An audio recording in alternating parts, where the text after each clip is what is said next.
Hi, and welcome to Boarding Training Australia and Boarding Fundamentals, which is the first 4 units of Certificate 4. Boarding Fundamentals is a very comprehensive overview of the student boarding industry.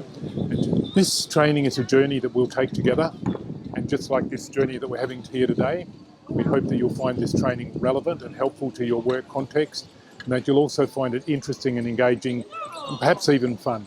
Your journey is a Certificate 4, and it starts with Boarding Fundamentals. The bike journey that we're on goes through Paris, then down to the Loire Valley, and we go from the mouth of the Loire Valley east for 600 kilometres. We start at Nantes, the birthplace of Jules Verne, who incidentally was sent to a boarding school when he was 6 years old. And it's also the home of the huge mechanical elephant that takes 50 passengers. So we travel from Nantes to Angers to Tours, Blois, and on to Orléans, around about 600 kilometres. Your journey, the Certificate 4, it starts with Boarding Fundamentals, and there are 6 parts to Boarding Fundamentals, and this first part is all about context, like general information about student boarding, and this will help you put your boarding program into the wider scene of student boarding in Australia and also overseas. It'll help you see how boarding's changed and the different ways of doing boarding. So part 1, the student boarding context. Let's look first of all at the history of boarding. The earliest boarding facilities for students were probably monasteries, but the oldest known boarding school is the King's School in Canterbury, which is still operating, and it was established in 597 AD. It was founded by St. Augustine, a monk who was sent from Rome to evangelize England. King Ethelbert converted to Christianity, so gave them this plot of land, and on this plot of land they built the King's School in Canterbury. In Australia, the first boarding school was also called the King's School, and it opened in Parramatta in 1831. It was one of 2 schools, one in Sydney and one in Parramatta, that were called King's Schools, and they were said to be set up under the royal patronage of King George IV. So that's why they were called King's Schools. The Sydney school closed after the principal died in the first year, and the Parramatta school continued.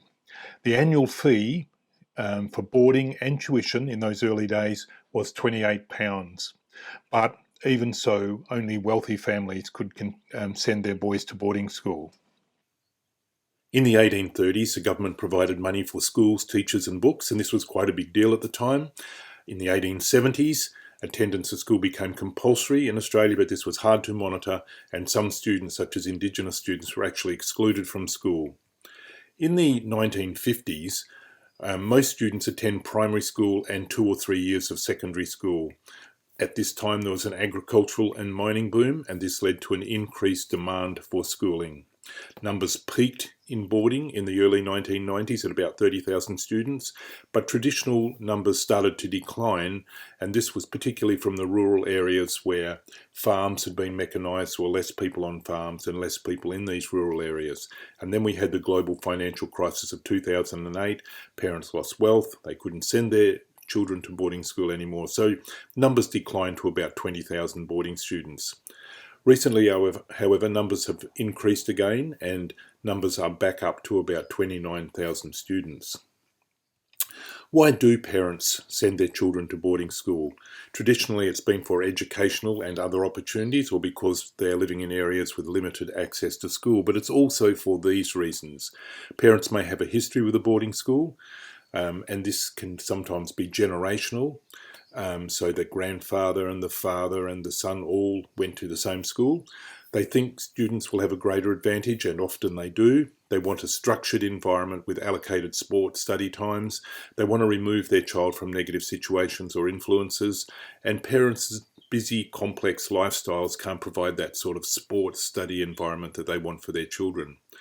Sometimes they just want to gain access to special educational programs such as music, sport, art, etc.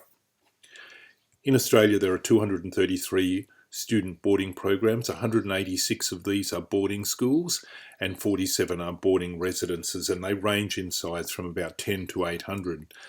And these are the states. You can see there's 59 boarding programs in New South Wales, 32 in Victoria, 62 in Queensland, 43 in Western Australia, 12 in the Northern Territory, 18 in South Australia, and in Tasmania there are 7.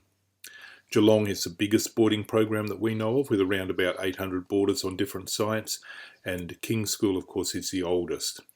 State governments operate boarding schools or boarding programs. In Western Australia, there's 5 agricultural colleges and 9 residential colleges. There's 3 boarding programs in Queensland. There's a couple in New South Wales. There's at least 1 in South Australia, and there's a couple in the Northern Territory. Aboriginal Hostels Limited own and operate 9 student hostels across Australia for Aboriginal children, Aboriginal young people. If we look at the historical context of boarding, some boarding programs in Australia have been operating for many years, such as a King School.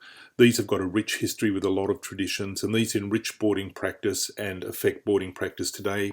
Other programs are very recent, and so they're still developing traditions and their own unique culture and practice.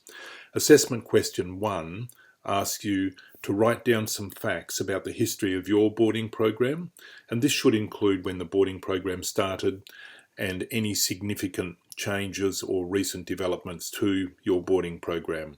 The social context is the physical location of the boarding program. Is it in the city? Is it in the country? Where is it? And also the social setting. So this is the social practice in the boarding residence itself, also how it interacts with the local community. So we've got traditional city-based boarding schools all the way to rural and very remote boarding programs. And there's a range of programs across that spectrum. Some of these programs will be very formal in dress and conduct requirements, while rural and remote programs may be more relaxed. All programs are set in a local community context. Rural boarding programs may have considerable social interaction with the local community, particularly with sporting groups and sporting clubs, but also with special interest groups and community events, while city-based boarding programs or boarding schools tend to interact more between each other and don't have the same level of interaction with the local community. They might be more self-contained. Assessment question 1, part B asks, what is the social context of your boarding program? This should include where it's located, city, country, town, remote location, etc. Formality of dress and conduct, and interaction with the local community. Hi, we're at Chenonceau today.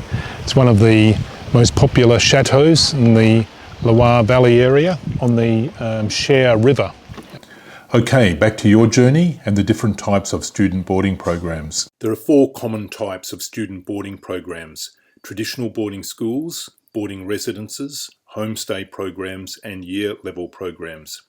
A traditional boarding school combines a school program and a boarding program, and this could be a traditional boarding arrangement with 1 dining room and kitchen, 1 or 2 recreation areas, and then bedrooms or dormitories of different sizes with maybe 1 student in a room up to 4 or 5 students in a room.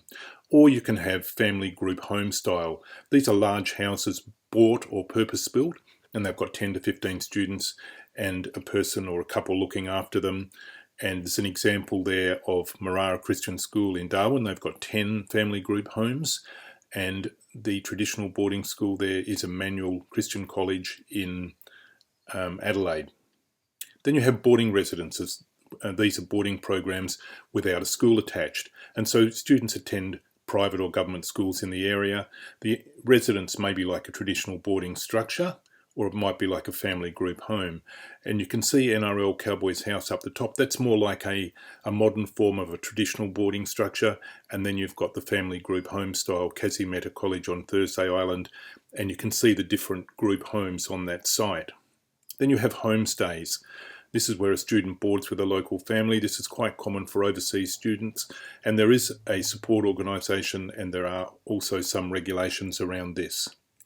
And then you have year-level programs, and there's 2 main types of these. You have an international cultural immersion program, such as Caulfield Grammar's Year 9 program in Nanjing in China, or you can have like a rites of passage type program, such as the Scots College Glengarry Outdoor Learning Centre in Kangaroo Valley for Year 9 students.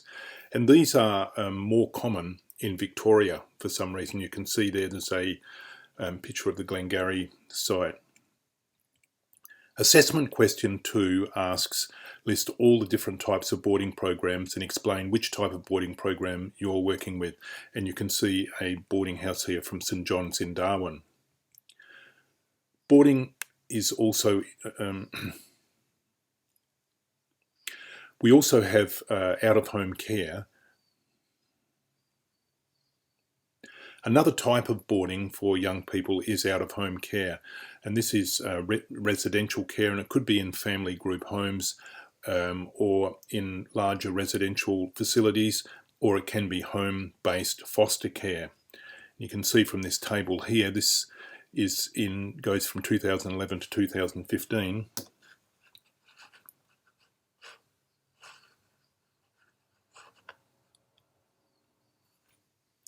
Another form of boarding is out-of-home care, and this can be residential type care in a residential facility. It could be family group home style care, or it could be home-based foster care. And most of the young people who are in out-of-home care are in foster care. You can see the numbers here for the different states. This data is from 2015, and you can see that across Australia we had 43,399 students in care. It's a lot of children in care. Economic context. Boarding programs are usually funded by parent contributions, Commonwealth grants such as Isolated Children's Grants or ABStudy, scholarships or other state grants, sporting body grants, alumni body grants, that sort of thing.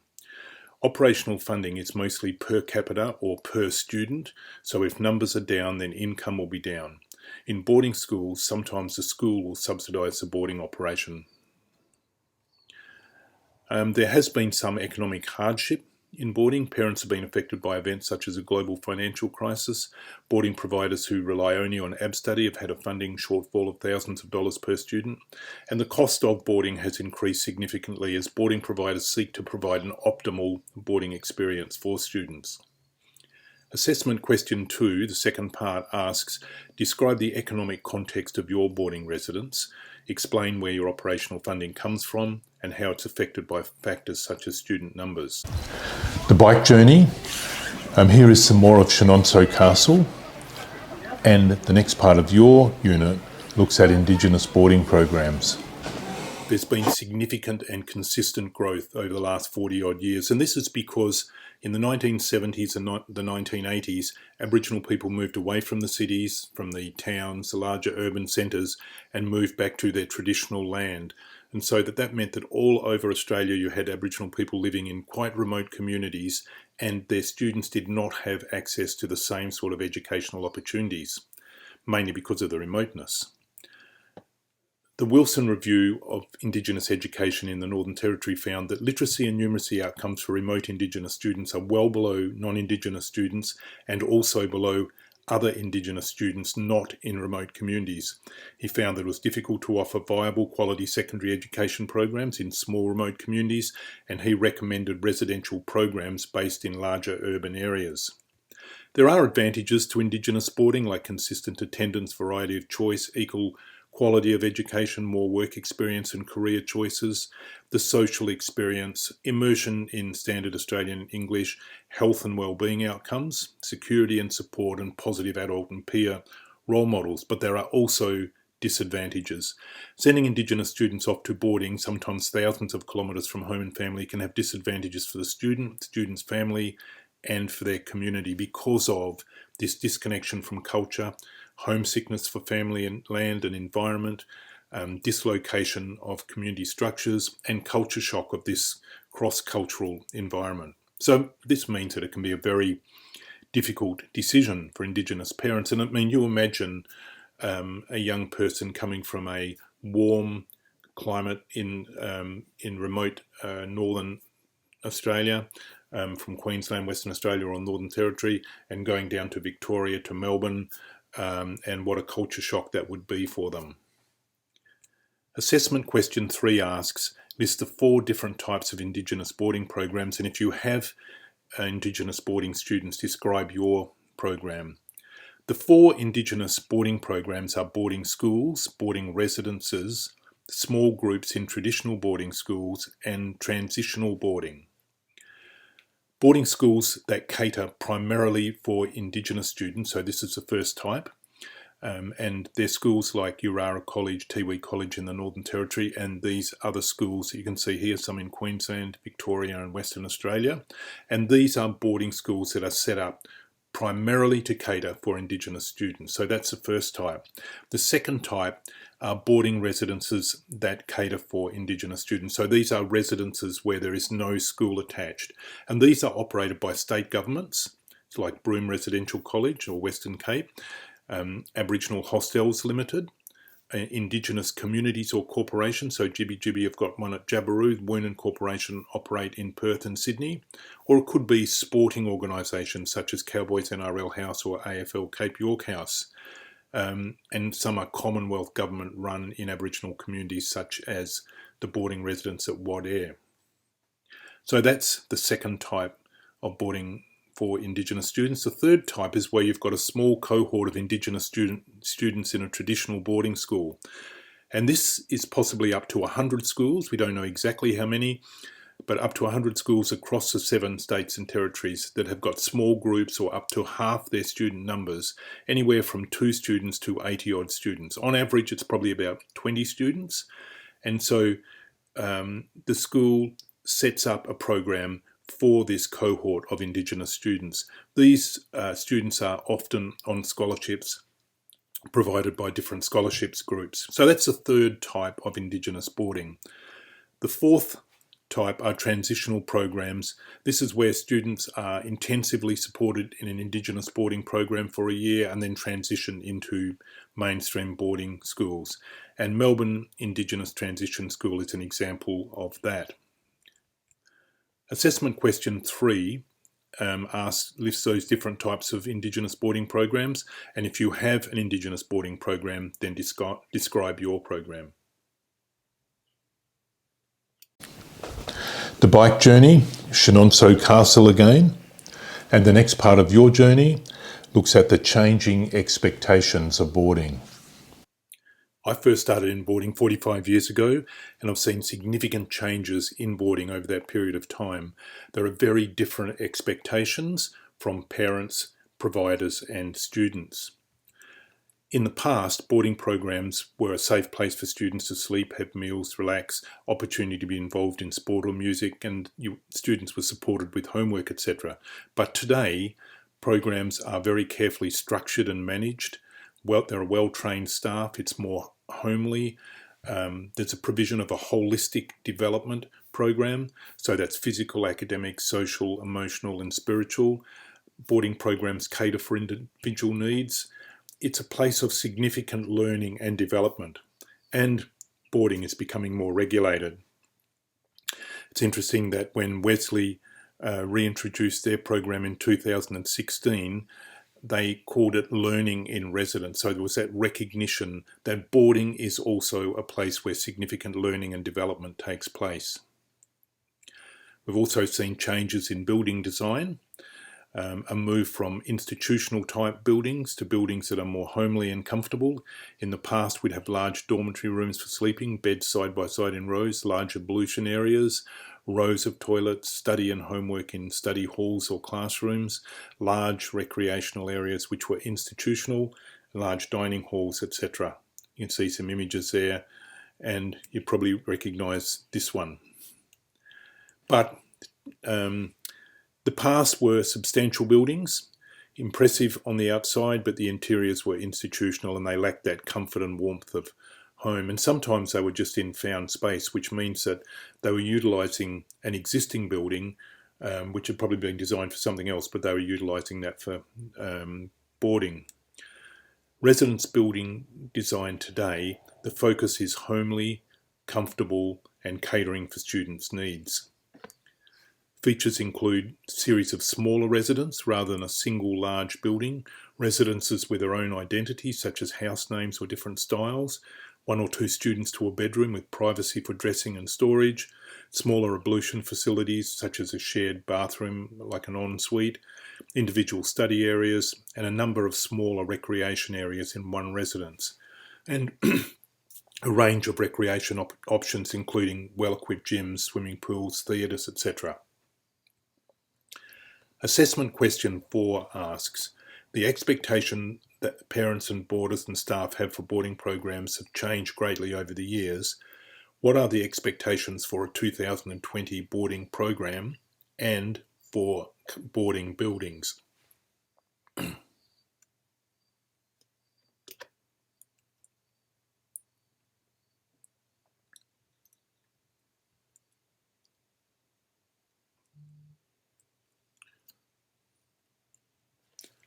Residence building design in the past was substantial buildings, impressive on the outside, but interiors were institutional and lacked the comfort and warmth of home. Often they were in found space, utilising a building design for something else. Buildings today, the focus is on homely and comfortable, able to cater for the student needs, and features include a series of smaller residences rather than one single large building, residences with their own identities, 1 or 2 students to a bedroom with privacy for dressing and storage and study, smaller ablution facilities such as en-suites, individual study areas equipped with computers, Wi-Fi, etc., a number of smaller recreation areas in one residence, a range of recreation options including well-equipped gyms, swimming pools, theatres, etc. Assessment question 4. The expectations that parents, boarders and staff have for boarding programs and buildings have changed greatly over the years.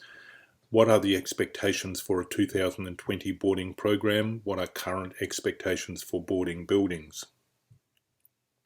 Let's just have a look at sight lines. Supervision is simpler and more effective if supervisors can see large expanses of an area at one time.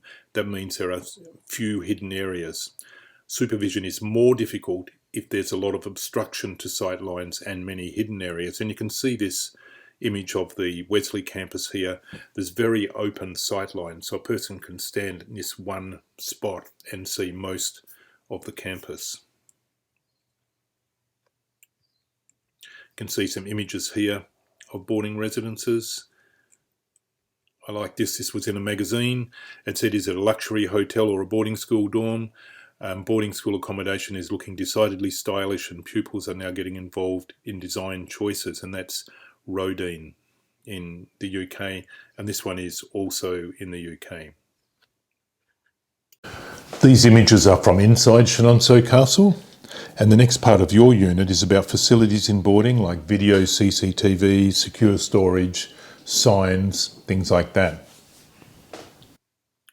So let's have a look at some of the facilities that you would expect to find in boarding. Let's have a look at closed circuit security cameras. These can make supervision more effective, but they must be carefully managed. Some residences have got them just on the outside of buildings, while others have them in common areas such as dining areas, recreation, hallways, etc. Question 5 asks, explain the advantages and disadvantages of security cameras in boarding residences, and there are a lot of advantages. Monitoring of incidents and damage, identifying unwanted visitors, providing evidence of correct medication procedures. So boarding staff will ask a student to stand in front of a security camera while they're receiving their medication or while they're taking their medication, observing remote areas, entrances, etc., providing evidence if supervisors are accused of violating boundaries. So sometimes while on supervision, supervisors will try and stay within the reach of video cameras all the time. So there's evidence of their practice. They reduce bullying, they assist in emergency evacuation procedure, deter crime and vandalism, etc. There are some disadvantages. Sometimes students can feel privacy is compromised. Supervisors may tend to remain in front of a screen rather than moving around, and supervision by security camera is a very poor alternative to personal interaction with students. So you need very carefully developed policies and procedures for their use.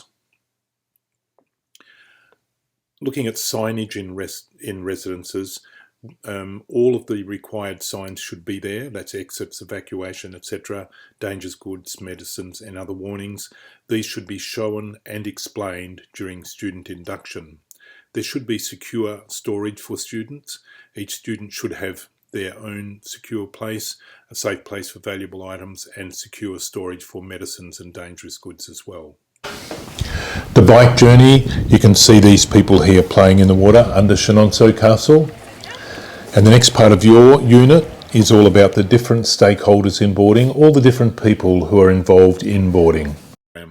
Question 6 asks, name your stakeholders, explain the difference between governance and management, and describe your governance and management structures. Students are stakeholders, and boarding is all about the student providing the best possible boarding experience for the student. The student really is the primary client. Parents are stakeholders. They're significant stakeholders because they always make the major decisions about where a student will board, etc. They need to be kept well informed, and they need to remain satisfied with their students' boarding experience. Boarding supervisory staff, you people who are listening to this, include people with direct supervision roles such as boarding managers, senior supervisors and supervisors, and other terms are used for these positions such as house parents, housemasters, housemistress, youth workers, residential youth workers, and so on. Then we have boarding ancillary staff who do the administration, cleaning, catering, maintenance and ground staff, and some of these will have limited direct access to students or contact with students, but they keep the boarding residents functioning and comfortable.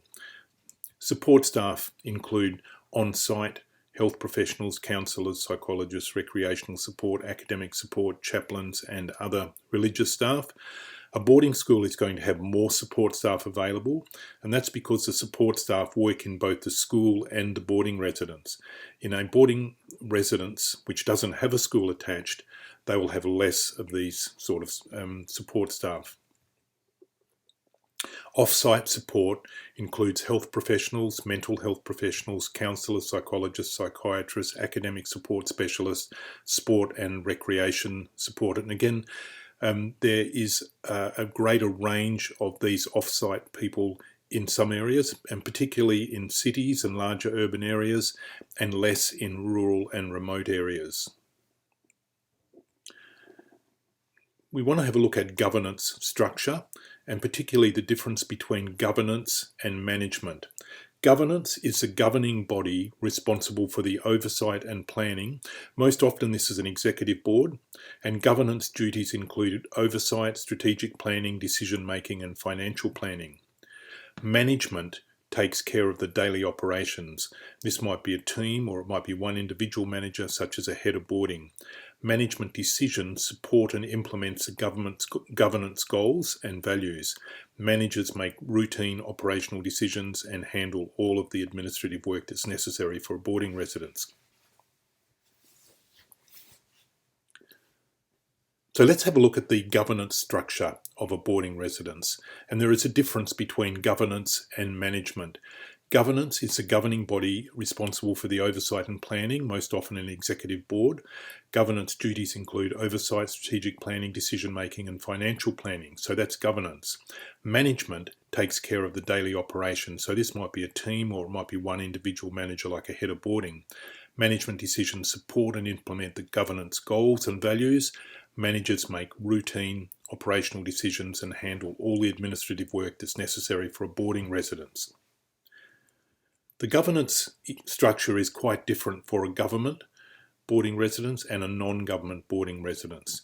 And so typically a government boarding residence would have boarding supervisors, senior boarding staff, a college manager, a manager of residential colleges, a deputy director, a director general of education and a minister for education. So you've got all of those different layers in a government structure. A typical non-government structure would be boarding supervisors, then senior boarding staff, head of boarding, school principal and school board. And so every different organisation is going to have a different structure, but the structures for government and non-government are quite different. Some boarding schools also have a CEO type position, particularly where there are multiple campuses, and some government residences also have a board, but these are usually advisory type boards. There are two main support organisations in Australia, Indigenous Education and Boarding Australia and the Australian Boarding Schools Association, and you can see their websites there. The bike journey. This is La Chemins-sur-Loire. It's a very beautiful chateau and garden on the Loire River. And the next part of your journey is all about international boarding. Question 7 asks, what does it mean to have a strong boarding tradition and which countries have a strong boarding tradition? Well, some countries have this strong boarding tradition, and this means that they value boarding programs and have a higher number of boarding programs per capita. This includes countries like United Kingdom, India, Australia and New Zealand. Other countries have got boarding schools, but the tradition is not as strong, such as the USA and Canada. Here are some statistics on international boarding schools, where they are. It's very hard to get definitive, accurate figures, but this will give you some idea. And you can see that China have got 100,000. We'll talk a bit about those in a minute. UK, with a very strong boarding tradition, have got 770, and so on. You can see the numbers there. A lot in countries like Africa. So what about China? There's more than 100,000 rural boarding schools for 33 million students. So 51% of secondary students and 11.6% of primary students in the rural parts of Western China are boarders. And the reason for that is that when the one-child policy came in, China closed something like 250,000 schools in small villages across China, and to provide an education for these children, they established these boarding schools. That's why there's so many of these boarding schools. Also in China, you've got kindergarten boarding schools available for wealthy families in cities. In the UK, there's this strong, consistent growth. There's a very long tradition of boarding in the UK. There's 770 boarding schools, something like 68,000 boarders. In Switzerland, boarding is more like a business, so international private boarding schools for foreign students. And if you look at the 10 most expensive schools in the world, then 8 of them are in Switzerland, and the fees are as high as 140,000 Australian dollars a year per child. An interesting program is Think Global. This is a school that moves every term. So it's a secondary boarding school, so they go to a new city every term, three-term year, and they go to 9 countries over the 3 years, and you visit significant historical, cultural, scientific sites in each city. The teacher-student ratio is 4:1, so it's an amazing opportunity for young people, and here you can see the 2020-21 places that they're going: Botswana, India, Japan, Spain, Cohort 2, Bosnia and Herzegovina, Australia, Chile and Italy. Here's another very interesting boarding school. This is a boarding school on a ship. Sails to 20 cities in 14 countries on 4 different continents. It's the world's oldest fully rigged tall ship. Students learn to sail while they take university entrance courses. At each port they look at cultural and historic relevant things. So it's a very interesting way to do boarding. There are growth regions in boarding, and particularly Asia and Africa. We're seeing a growth, an increase in boarding schools. Thank you. That is the end of Boarding Fundamentals 1.